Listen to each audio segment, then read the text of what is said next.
Bom dia, pessoal. Meu nome é Thales Veríssimo Lima e sou gestor do escritório Veríssimo Lima Advogados Associados.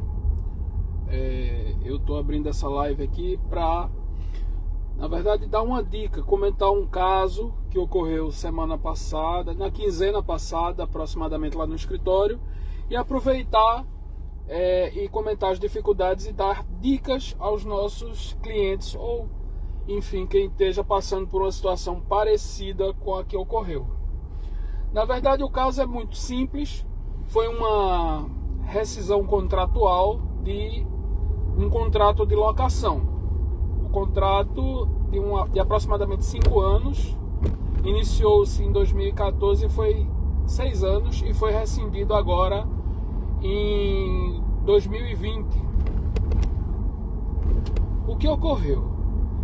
Qual foi a dificuldade desse caso? O locatário, ele deu a caução lá no início do contrato no valor de 3 mensalidades e no final, que seriam referentes às compensações dos 3 últimos meses de locação, ou seja, em razão dele ter pago a caução de 3 meses iniciais lá no início do contrato, ele não precisaria pagar os 3 últimos meses. Essa é a regra normal. E é isso que a gente orienta a fazer. Se você já pagou um número X de meses, que não deveria ultrapassar 1, mas já pagou lá, acertou no contrato, e o contrato é privado, é livre entre as partes, se você já acertou um número X de meses de caução, então não é necessário pagar esse mesmo número X de meses no final do contrato. Basta compensar. Ora, se foi um mês, você avisa seu locador: olha, esse é o último mês que eu vou ficar, e esse mês eu não pagarei aluguel, porque será a compensação da caução inicial. Se for 2 meses, 3 meses, 6 meses, já é abusivo, mas enfim, o contrato é livre, o objeto é lícito, pode ser negociado. Avise ao seu locador: olha, a partir de agora, ou a partir de tal data, daqui a 30 dias, já estou lhe avisando que os meses subsequentes serão compensados com a caução que foi prestada no início do contrato. O que ocorreu nesse caso específico? O locador, ele não compensou a caução. Sinceramente, não sei o motivo. Não sei o motivo. Não sei que acordo ele fez lá com a locatária, com a locadora. Mas o fato é que ele pagou todos os meses de aluguel até o final. E na rescisão, na entrega das chaves, ele exigiu por meio de conversa de WhatsApp 1 mês antes, já avisando: olha, esse é meu último mês, eu vou pagar o aluguel, mas eu quero a devolução da caução com as correções. Eu não sei se ele pensou nas correções, né, para não compensar um pelo outro, ou seja, um mês pago de aluguel com 1 mês não pago no final. Talvez ele tenha pensado justamente nas correções, juros e correções sobre o valor da caução desde o começo do contrato. Por ter sido um contrato cumprido de 6 anos, pode ter sido isso. Enfim, e o valor com as correções deu bem superior ao valor prestado inicialmente. E equivalente, bem superior, equivalente a 3 meses de aluguel. Mas o fato é que ele pagou o último mês e exigiu a correção, a caução, os 3 meses de caução paga inicialmente com juros e correção monetária, como determina a lei. Ele está correto, ele não está errado, ele está correto.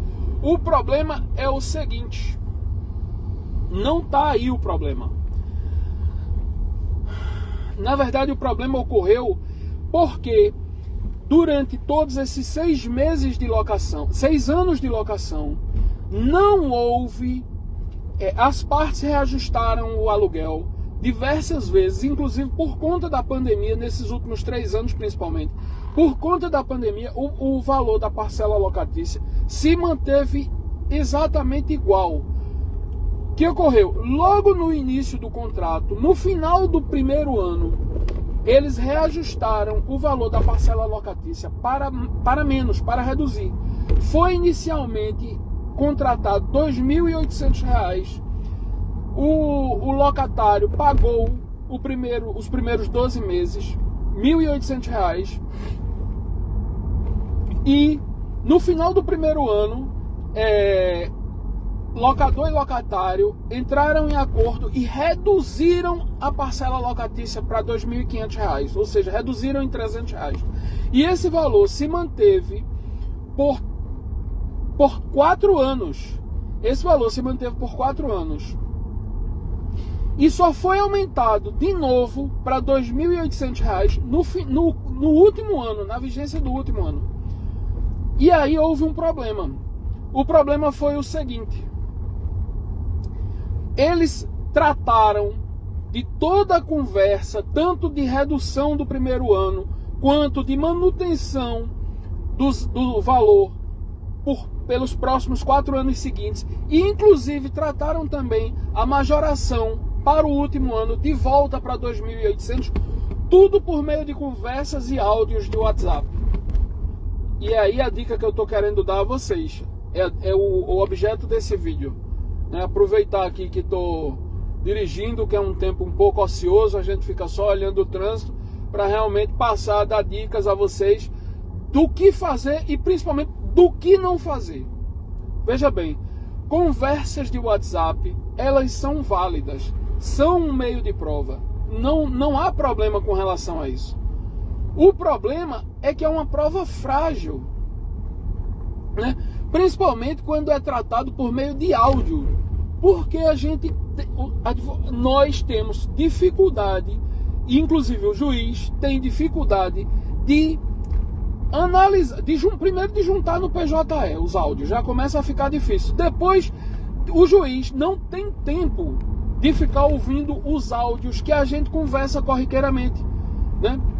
Áudios compridos, que tem diversos temas. Às vezes o que é importante é um ponto, é uma situação bem pontual num áudio de 2, 3, 4, 5, 10 minutos. Aí tem lá o que de fato é objetivamente interessante, serve como prova. Então, apesar de ser um meio útil de prova, conversas de WhatsApp, áudios de WhatsApp, não é o meio adequado.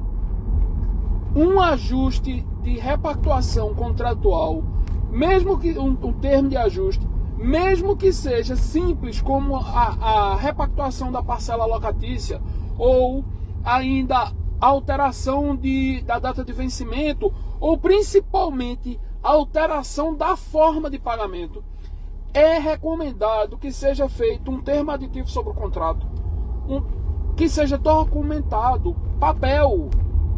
É arcaico, tal. A vida moderna impõe a utilização de meios eletrônicos, documentos eletrônicos, mas o papel nunca deixará de ser a prova mais forte, principalmente quando assinado com firma reconhecida e 2 testemunhas. É requisito do Código de Processo, se não me engano, do Código Civil, Código de Processo Civil, que os contratos sejam assinados com firma reconhecida e com 2 testemunhas, né? Se não houver 2 testemunhas num contrato, ele não é um contrato, não é um título executivo judicial, extrajudicial. Ele não vai ser, né, possível entrar com uma ação de execução. Vai ter que se entrar ou uma ação monitória para dar validade àquele título, para dar força executiva àquele título, ou ainda com ação de cobrança. E aí vai ter todo o rito de conhecimento, a parte do conhecimento da ação, do rito da formação do conhecimento da ação com a sentença. Ou seja, é uma perda de tempo muito grande. Então a dica vai da seguinte forma: documentem-se. Por mais que hajam acordos em WhatsApp, em e-mails e qualquer outro meio eletrônico mais frágil, mas no fim não deixem de se documentar, façam os termos aditivos. Nesse caso, como foi que a gente resolveu essa situação?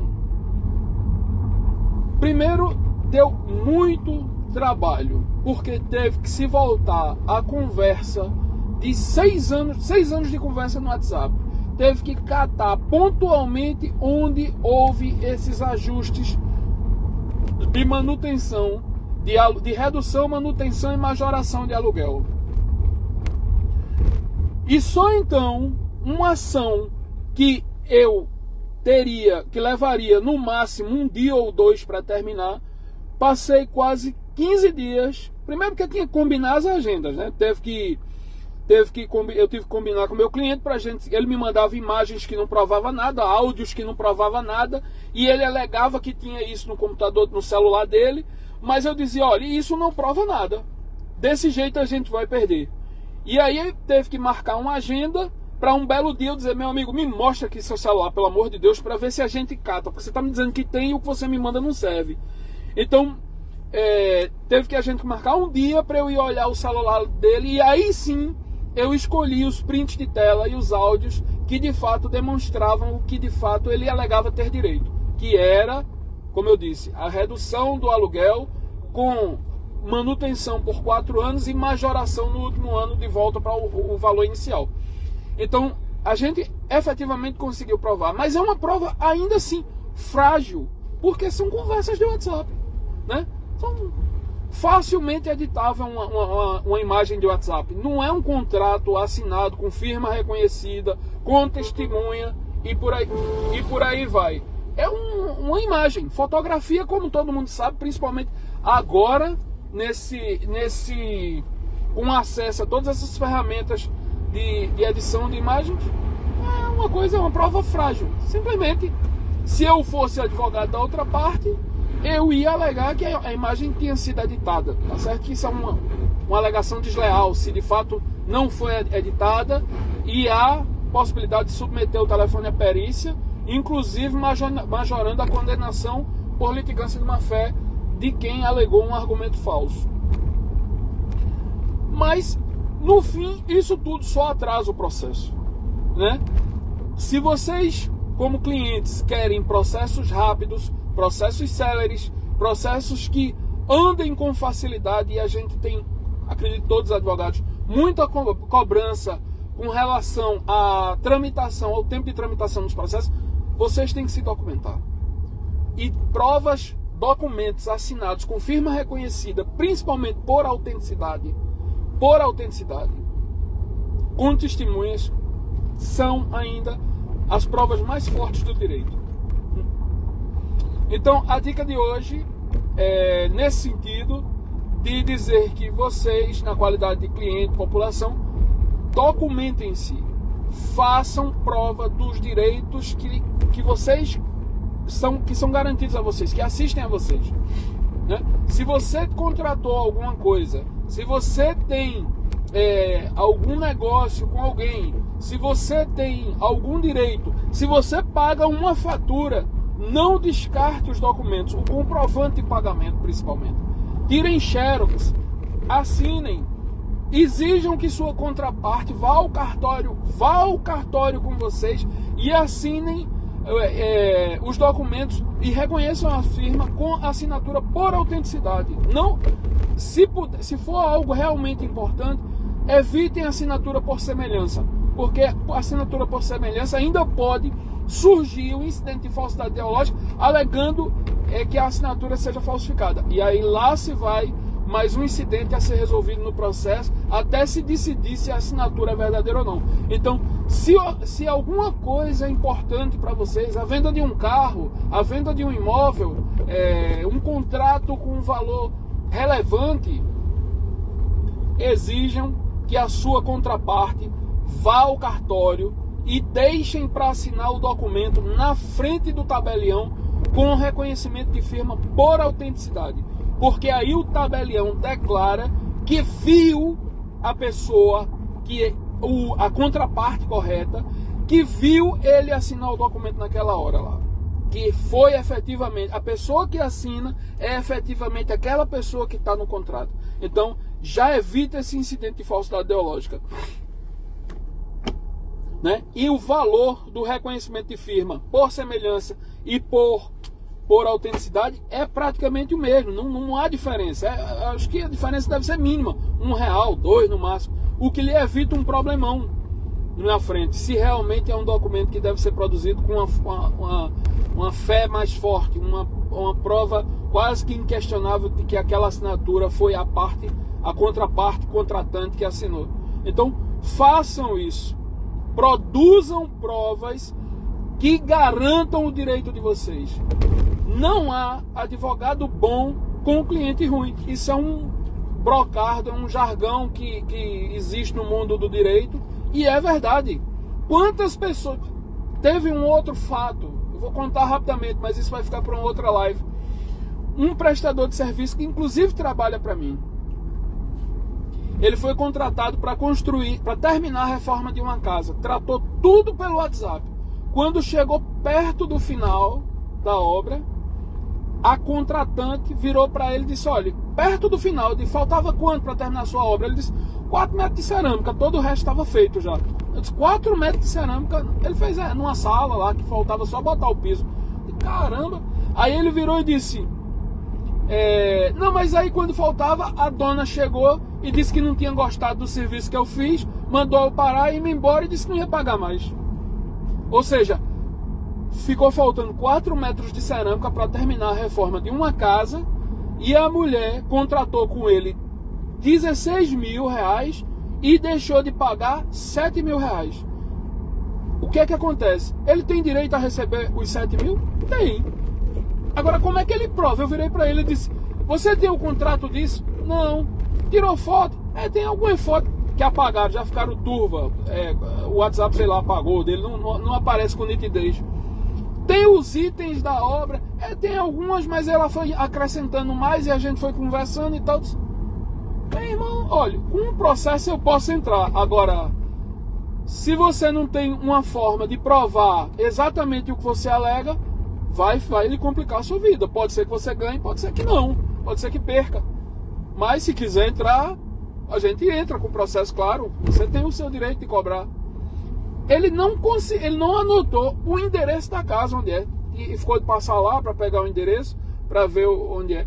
Então, assim, é uma coisa que, se é importante, façam um contrato, escrevam, peçam para assinar, botem 2 testemunhas. Um contrato com 2 testemunhas, ele pode ser executado de plano, não precisa entrar com ação de conhecimento, de cobrança, já pode entrar com execução. E a diferença é o seguinte: você vira numa ação de conhecimento, eu tenho que provar que tem um direito ao juiz, e a outra parte obviamente vai se defender, né? E numa ação de execução, o juiz já intima para pagar em 3 dias, acabou tudo isso, o direito já está constituído.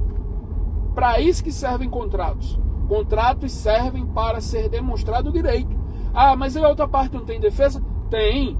Se eu vir e digo, no caso, por exemplo, desse último, que ficou a receber 7 mil pela dona da obra, devido pela dona da obra. Se eu vir e digo, fulana, sei lá, dona Maria, seu José, que quase terminou sua obra, faltou 4 metros de cerâmica, entretanto a senhora ficou devendo 7 mil reais, quando aqueles 4 metros de cerâmica que falta colocar equivale a 500 reais só. A senhora ainda está devendo 6.500 reais aqui.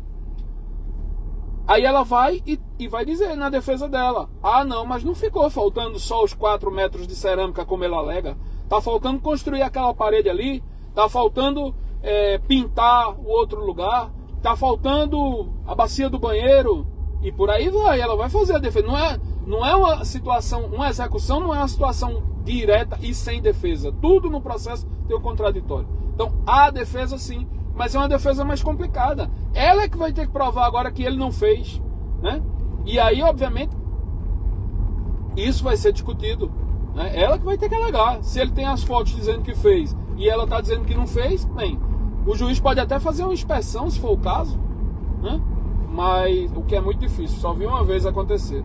Mas enfim, esse vídeo era para aproveitar o momento de trânsito. Eu acho que eu vou fazer outros, porque no carro tudo é muito monótono, e vou aproveitar esse tempo para dar dicas a vocês.